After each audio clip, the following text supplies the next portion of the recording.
Olá, hoje nós estamos aqui para mais uma conversa sobre processo.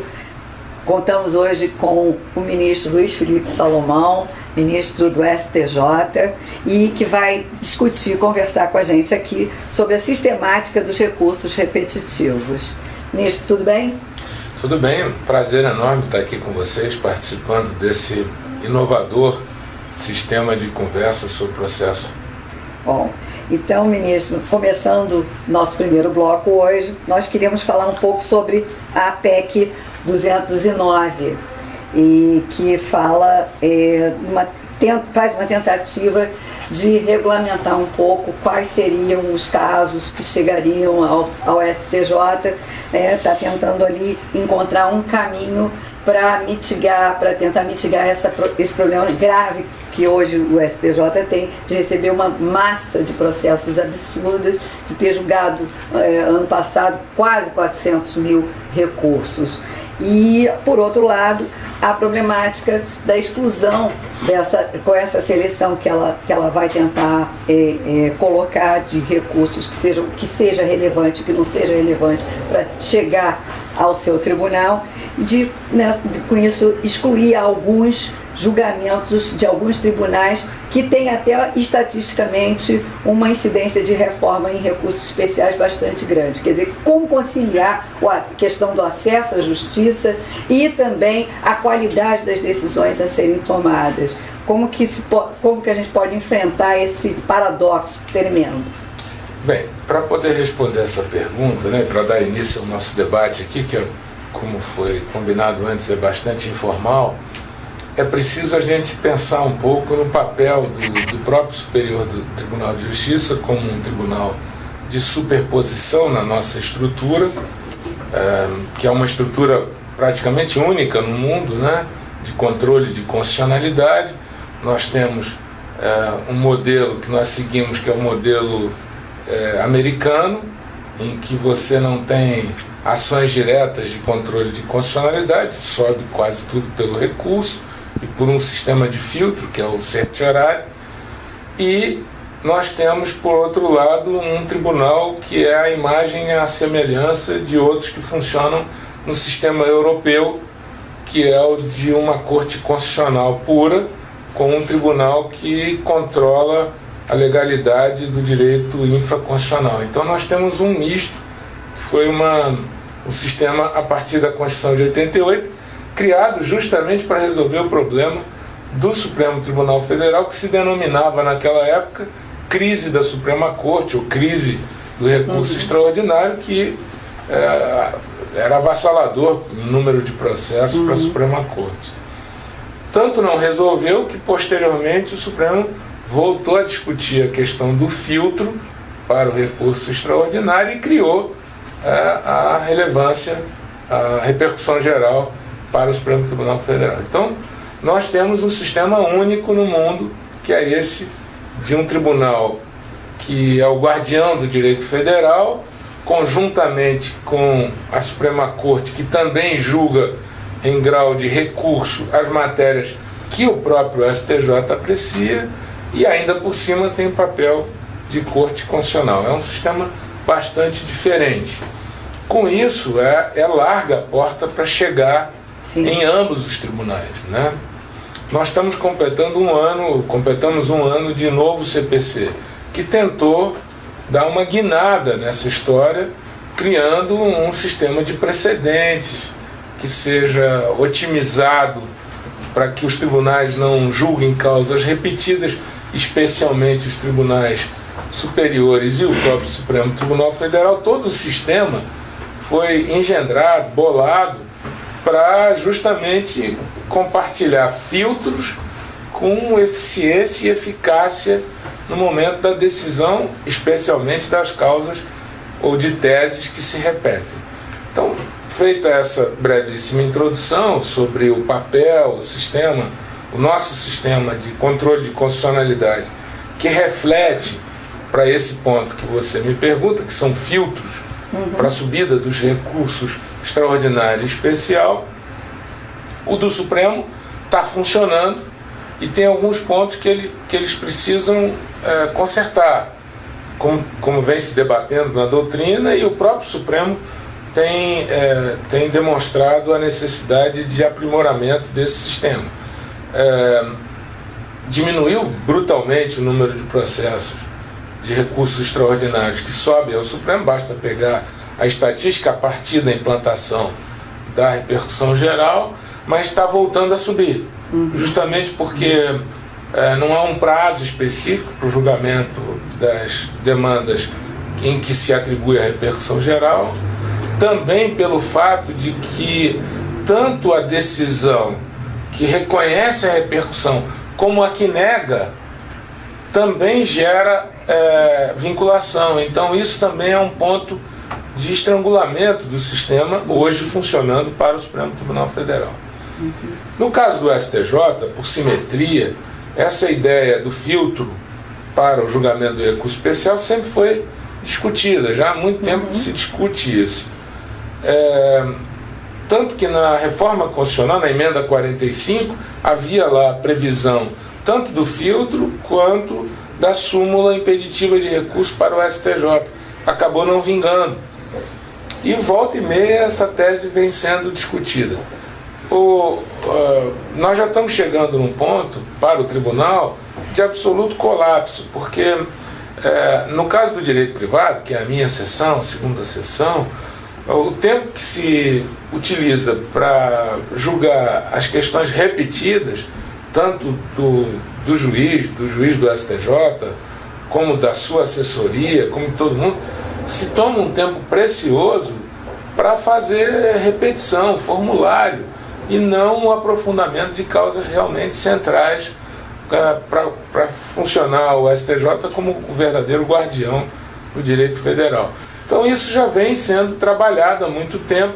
Foi proposta na Câmara dos Deputados a PEC 209, que acabou sendo aprovada agora por um esforço que o tribunal vem fazendo de sensibilização dos parlamentares e do próprio parlamento quanto à absoluta urgência na criação desse filtro, e foi para o Senado Federal, ganhou um outro número, é a PEC número 10 de 2017, já foi aprovada pela Comissão de Constituição e Justiça e agora deve ir à votação em plenário. Acreditamos que no próximo mês, no mais tardar, essa emenda constitucional esteja aprovada. A emenda cria apenas o requisito, exatamente igual como a repercussão geral foi para o Supremo Tribunal Federal. Então só cria o requisito de admissibilidade do recurso especial, que é a relevância da questão federal. É a lei posterior que vai regular o que é a relevância. Sim.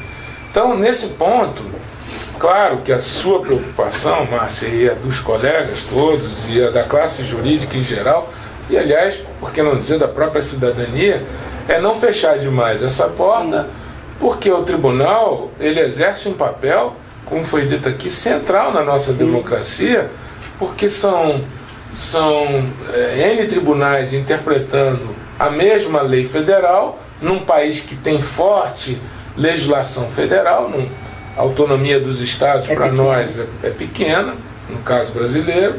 Então é um tribunal, o STJ é um tribunal que tem um papel central na nossa democracia. Então, se você fecha demais, inviabiliza o funcionamento, a própria... Acesso à justiça. O acesso à justiça, claro, mas por outro lado, se alarga demais, lógico, ele desvirtua a função que é também própria prejudica o acesso à justiça pela falta de qualidade até. Então a saída me parece que é constar da lei que vai regular depois a mudança do CPC, exatamente como acontece como aconteceu com a repercussão geral.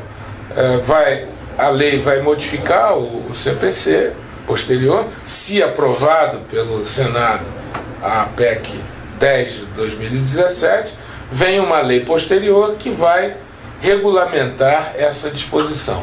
E aí, o debate que surge é você criar requisitos objetivos para diminuir quanto possível a subjetividade na avaliação da relevância.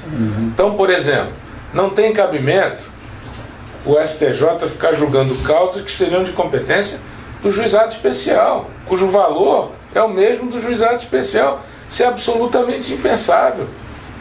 Quer dizer que o próprio Tribunal de Justiça não julga, mas o STJ julga no recurso especial se for para a justiça comum.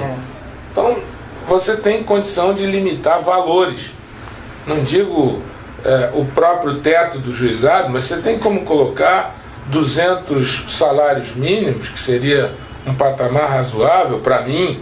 Outros dizem 500, outros dizem 100, outros dizem 50, mas para mim 200 salários é um patamar razoável para você estabelecer como um parâmetro para, a partir dali, e você vincula isso à própria petição inicial. O autor que não aponta um valor correto da sua pretensão na inicial e o réu, na sua defesa, que não deduz um valor adequado ou impugna o pedido do autor, ele corre o risco de não ver o recurso dele subir por conta dos valores.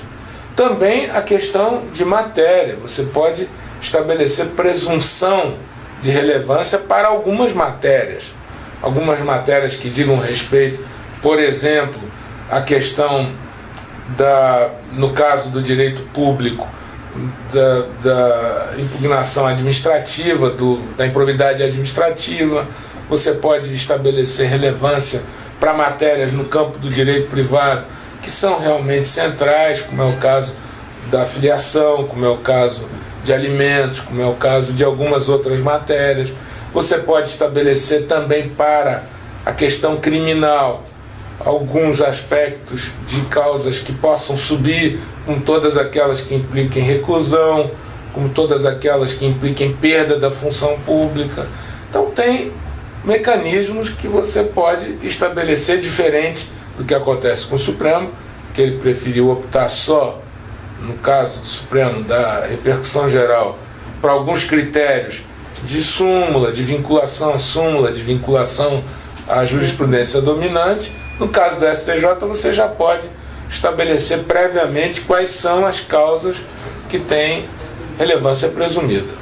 Em linhas gerais, é isso. Ministro, eu tenho alguns questionamentos sobre esse ponto. O primeiro deles diz respeito à efetiva necessidade de se introduzir no STJ esse requisito que já existe para os recursos destinados ao Supremo Tribunal Federal. E pondera o seguinte: existe hoje no sistema esse instituto novo, que é o recurso repetitivo, né, que visa exatamente resolver esta questão de modo prático, porque uma das causas do assoberbamento dos tribunais superiores são as demandas massificadas. Talvez esse seja o maior motivo para esse problema hoje, com a realidade brasileira. Então, o recurso repetitivo já não seria uma solução suficiente e iria mais além, já que a gente já tem alguma experiência em recurso repetitivo. Por que o recurso repetitivo não está servindo para resolver esse problema? Já que ele, na verdade, o objetivo é atingir a mesma coisa, que é sobrestar os julgamentos dos recursos, de modo a que o Tribunal Superior possa se concentrar em um único julgamento a respeito daquela matéria. Então eu gostaria de saber a opinião do senhor sobre isso. Eu posso pegar uma carona para complementar a sua pergunta e aí aproveitar uma resposta? Primeiro, queria dizer que é um prazer receber o amigo ministro Salomão. Prazer é todo meu aí. Nós, não o Rio de Janeiro só, o Brasil inteiro agradece por ter no Superior Tribunal de Justiça formando opiniões, né? Mas aproveitando a colocação do professor Zé Roberto, ministro, eu vou falar agora a visão prática que a gente tem visto lá no tribunal.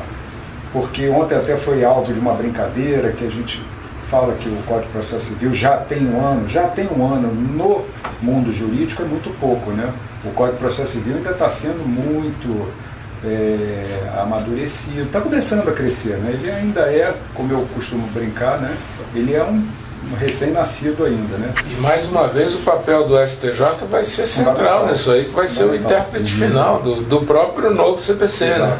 E só vai dar vida a ele. Em razão do que foi colocado pelo professor Zé Roberto, na minha opinião, para deixá-lo à vontade para fazer uma análise disso que foi colocado, eu acho que uma situação não prejudica a outra, que são dois filtros, porque na realidade nós temos um país de uma dimensão continental, diversas características e circunstâncias diferentes, e temos 33 ministros no Superior Tribunal de Justiça. Não havendo filtros, não haverá prestação jurisdicional, porque a quantidade vai impedir, né, qualquer possibilidade de se entregar o bem jurídico da vida num tempo razoável, ele vai se tornar obsoleto, né?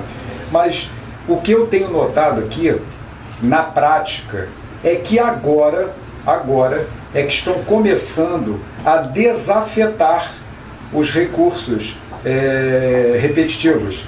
Por exemplo, comissão de corretagem. Minha Casa Minha Vida ainda está lá afetada, mas fora essa hipótese, há um mês atrás, se eu não me engano, é que foi desafetado. E já começou a mostrar um resultado muito grande, porque só no meu gabinete, por exemplo, eu posso acreditar, eu posso afirmar que pelo menos uns 70 recursos que estavam lá parados já foram todos decididos num único padrão decisório, seguindo a orientação, porque não há nenhuma distinção do 1037 de forma a justificar que temos que ter a uniformidade. Então eu acho, para devolver a palavra, eu acho, José Roberto, que nesse momento agora é que nós estamos começando muito de forma incipiente, mas agora nós estamos começando a sentir os reflexos das afetações que aconteceram, digamos, há 6 meses, há 4 meses, há 5 meses, agora a gente está começando a sentir. Um IRDR, por exemplo, aqui do Rio de Janeiro, nas câmaras do consumidor, Zé Roberto, foi decidido ontem, ele ficou afetado por 6 meses, anteontem foi desafetado, e ontem já foram distribuídos, só para mim, 48 recursos envolvendo essa matéria. E 48, não havendo distinção, serão decididos imediatamente. Então eu acho que a gente tem que ter uma visão um pouco mais alongada, porque isso, num breve espaço de tempo, eu acho que vai ter uma consequência muito boa, sem que isso, a meu juízo, prejudique um filtro a mais que seria o da relevância social. Então, nesse ponto, eu me contraponho, que eu acho que o ideal, essas filtragens, para evitar que haja a subida para 33 ministros, repito, no Brasil inteiro, de recursos que não apresentam nenhuma relevância, seja pelo valor, seja pela matéria, seja pelo critério que a lei vai definir. Então eu queria fazer só essa colocação, com todo respeito, com um contraponto, para ouvir a sua opinião. Não, a questão é muito interessante, suscitada pelo Zé Roberto e agora complementada pelo Ailton. Nós precisamos perceber que estamos vivendo um momento de estrangulamento do judiciário. Isso é quem lida ali no dia a dia, inegável, né? Da primeira instância até o Supremo Tribunal Federal, é um processo de estrangulamento. Veja, nós temos 30 milhões de casos novos por ano no judiciário. É quase que o triplo do sistema chinês. Quer dizer, não dá nem para a gente começar a conversar. São, agora, por uma nova metodologia do CNJ, o número de processos que tramitavam na justiça antes era um número conhecido de todos, 100 milhões de processos. Agora rearrumaram a forma de cálculo, tem 79 milhões, 80 milhões. Ainda assim, é um processo para cada 2 habitantes, 2,70 habitantes, 2, alguma coisa. Mas é um número colossal. Nós estamos com 70% de taxa de estrangulamento, é a maior do mundo. A maior taxa de estrangulamento, aquela taxa de congestionamento que o CNJ mede, que também é de estrangulamento, mas, enfim, nós estamos vivendo uma crise, Zé Roberto, e para enfrentar a crise, não é só uma solução. Nós não vamos conseguir fazer isso com um único remédio. São vários e que têm que ser implantados, que nós chegamos realmente num ponto em que o sistema de funcionamento da máquina judiciária está correndo um risco de se tornar inviável. E não crescem essas soluções extrajudiciais, que a doutrina chama de soluções adequadas, ela não cresce à sombra desse fracasso, não. Ela cresce, mediação, arbitragem, cresce porque no mundo todo está crescendo, mas aqui no nosso país tem um componente essencial, que é a questão da morosidade, do funcionamento burocratizado do judiciário, que precisa ser enfrentado. Então, essa solução para os tribunais superiores, a Márcia deu o número aqui, são mais de 330 mil recursos distribuídos no ano.